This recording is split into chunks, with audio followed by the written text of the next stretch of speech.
Picture this. You're face to face with a man who's ready to kill you. No help, no escape, no second chances. The only thing standing between you and death is your mind. Will you freeze? Will your hands tremble? Will your racing heartbeat give you away? Or will you become still as stone, unshaken by fear, untouched by panic, completely composed? This isn't a metaphor. This isn't some abstract, over-intellectualized philosophy. This is about survival. Miyamoto Musashi, Japan's most legendary swordsman, he faced over 60 life-or-death duels and he didn't lose a single one. But here's what everyone overlooks. Musashi didn't just master the blade, he mastered the battlefield within. Now maybe you're not in a sword fight, but we all know what it's like to feel cornered, to be challenged, threatened, disrespected, whether it's a rival at work, a partner pushing your emotional buttons, or just the noise in your own head trying to throw you off-center. The enemy isn't always outside. Sometimes it's your reaction that costs you the fight. That's what Musashi understood, and that's why he stayed undefeated. Real talk? This is emotional martial arts. You don't win with the loudest voice or the sharpest sword. You win with stillness under pressure, with the kind of presence that makes your enemy hesitate, with the kind of calm that turns confusion into clarity. Because let's be real, most people fold because they never train their nervous system. They let adrenaline speak louder than wisdom. They react instead of responding. So ask yourself right now, where in your life are you letting fear run the show? What would it look like to pause, breathe, and not take the bait? Because the truth is, the most dangerous man in the room isn't the loudest. It's the one who's calm. It's the one who doesn't flinch. It's the one who's already seen death and stayed present anyway. Musashi mastered stillness, not to impress people, but to stay alive. You can use that same stillness to stay clear, stay anchored, stay you.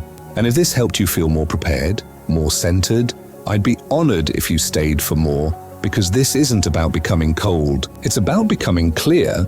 Calm is not weakness. Calm is mastery, and it's yours to claim. But before we dive in, if you're ready to protect your peace and elevate your mindset, consider subscribing. Let's get started. Number 1, think lightly of yourself and deeply of the world. There's this ancient samurai named Miyamoto Musashi, fought over 60 duels, never lost. He was the original OG of the term never loss. One-on-one, I'm undefeated, never lost. Will you stop it? Don't Never apologize lost on one-on-one. TV. Way before Lavar Ball mainstreamed that phrase as a part of pop culture. And one of his most sacred pieces of advice, think lightly of yourself and deeply of the world. Let that settle for a second. In his writings, especially the Book of Five Rings, Musashi passed down a mental blueprint, a way of thinking that lets you stay unmoved, even when everything around you is chaos. The one core principle? Think lightly of yourself and deeply of the world. What does that mean? It means kill your ego before it gets you killed. When you're too busy defending your image, you lose sight of the actual threat. But when you're calm, when your mind is like water, you see clearly. Most people, when tension rises, they do the opposite. They take everything personally. An insult, a delay, a seen text message. And the moment you let your ego hop in the driver's seat, you've already lost the map. Your clarity, gone. Your PEACE, hijacked. Your higher self, probably watching from the back seat like, yikes. See, Musashi didn't walk into battles emotionally bloated. He walked in detached, focused, strategic. To him, it wasn't me as you. It was, how do I navigate this moment with precision and presence? And that's the art. When someone insults you, when they try to push your buttons or pull your pride out by the collar, pause, zoom out, breathe, detach. It's not about you, it's about control. And control doesn't belong to the loudest person in the room. It belongs to the one who doesn't flinch when the fire gets close.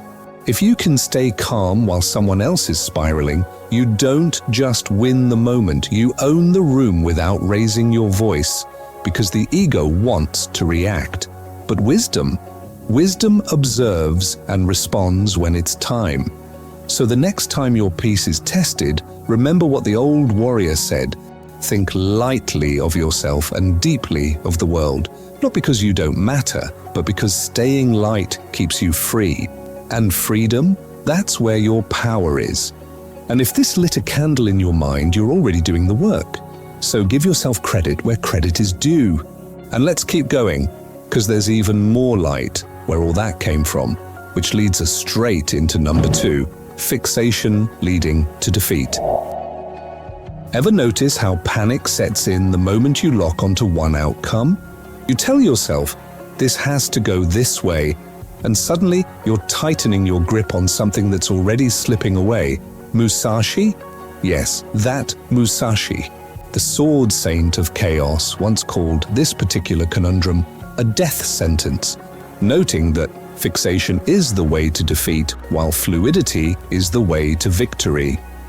Let that percolate, because let's say you're in an argument and all you care about is being right. Well, unfortunately, you've already lost.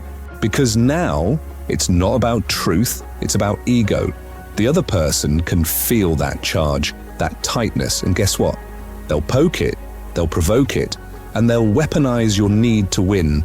Instead, become water, channel Musashi. Stay formless, stay unpredictable, and stay emotionally ungrabbable. Musashi never fought the same way twice. Sometimes he'd duel with 2 swords, other times just a wooden stick. Sometimes he'd show up late on purpose, just to get in their heads. He lived in fluidity, kept them guessing, and won the war before the blade was even drawn. And here's where it applies off the battlefield too. If someone's trying to push you emotionally, don't respond in the way they expect. If they anticipate rage, say nothing. If they're spoiling for an argument, agree with them, but in a way that short-circuits their plan. Stay unreadable, stay grounded, and be the plot twist within their own strategy. Fixation says, this must happen or I'm nothing. Fluidity says, I'll become whatever this moment needs. One is rigid pride, the other is divine confidence. Confrontation is war, and war isn't won by the loudest.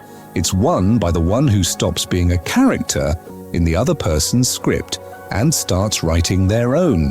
One-on-one, I'm undefeated, never lost. So, like the late great Bruce Lee once said, be water, be weird, be wise, and most of all, be free. Because leading into number 3, we all need to realize a little something all up in here. Realizing that there's more than one way up the mountain. Typically, when it comes to conflict, most people freeze, not because they're weak, but because they've been tricked into thinking there's only one way to win. Overpower them, out-talk them, out-maneuver, out-logic, or outlast them. But what if I told you that real mastery has nothing to do with domination and everything to do with direction? Musashi once said, you must understand that there is more than one path to the top of the mountain. And here's what that actually means. Most people lose battles not because they're wrong, but because they let someone else define the rules of the game. They react, they defend, they try to win inside someone else's frame. But the ones who win in silence, the ones who move like water and think like shadows, they don't need to overpower you, they just don't play the part you cast them in. An insecure person feeds on your reaction. Deny them that, and you starve their ego. In an argument, silence can be sharper than any comeback. Let someone ramble, and they'll hand you their weak spots on a silver platter. In a negotiation, sometimes feigning a concession gives you leverage you couldn't buy with force. Why? Because the sharpest tacticians don't always win by force. They win by controlling the rhythm, like jazz, or like anime villains who smirk and vanish in smoke. The secret? Never be predictable. Don't chain yourself to one identity, one response, or one way of being, because that's how you get manipulated. But the moment you understand that there are many roads to the same mountaintop, you stop playing their game and start mastering your own. And never forget, sometimes the most powerful move is to do nothing at all. You're not here to win petty battles. You're here to climb your mountain, on your terms, with your style. And trust me, your path was never meant to look like theirs, because you're the star of your own movie.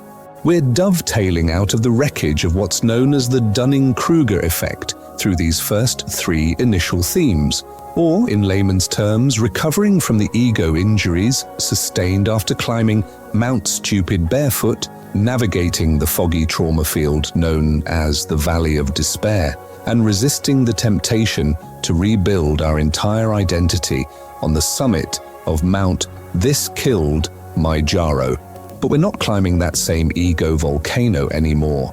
Now we're heading somewhere higher, not louder, not sharper, clearer, Mount Kilimanjaro of the mind, which shifts us over to number 4 of this, Calm in Any Confrontation collective.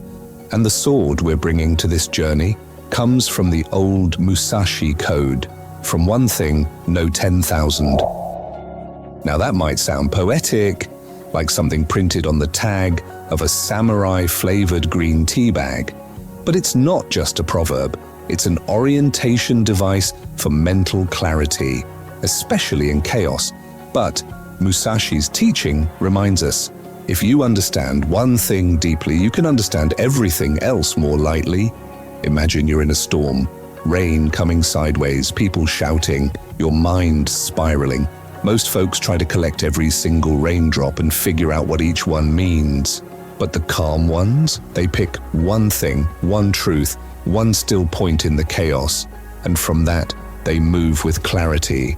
Because there's a moment when life starts feeling less like random chaos and more like a pattern you can finally see. Like a map was always there, hidden beneath the noise. And one person who lived by that map, Miyamoto Musashi didn't go undefeated because he was the strongest. He wasn't the loudest, the flashiest, or the most liked. He won every time because he was the most prepared. Not just in the sword, but in the mind. He trained obsessively, in strategy, in psychology, in stillness, in war, in watching. He saw what most people miss, the hidden structure behind every confrontation. He once said, "From one thing, know 10,000 things," not because he was trying to sound deep for Instagram quotes, but because he meant it literally. If you master one truth fully, you start to see it everywhere, like an emotional fingerprint burned onto the world. Every argument, every power play, every betrayal, every silent glance across the room, they all run on patterns. And once you can see those patterns, you stop being surprised, you start being ready, grasp human nature, and you'll notice the power moves before they happen. Not when the words drop, but when the eyes shift, when the breath tightens, when they lean in just a little too much or smile just a little too late. Understand psychology and you'll know why someone's angry, even when they don't. You'll know where their fear is hiding and how they're trying to mask it. It's not about becoming manipulative, it's about becoming awake. Because when you can name the pattern, you don't have to get caught in it. Musashi didn't master 10,000 things. He mastered how to see. He trained to spot the invisible triggers underneath conflict. He sharpened his mind until he could predict the outcome before the fight even started. That's why he never lost. One-on-one, I'm undefeated, never lost. Will you stop it? Don't Never apologize lost on one-on-one. TV. Not just because of his sword, but because of his sight. So, what's your one thing, the one truth that if you really mastered it, could unlock 10,000 insights? Study yourself. Study others. Study stillness. And you might just start seeing the world like a battlefield where the war was over before it even began. Which shifts us over into number 5 of this confrontation collective, You fight how you train.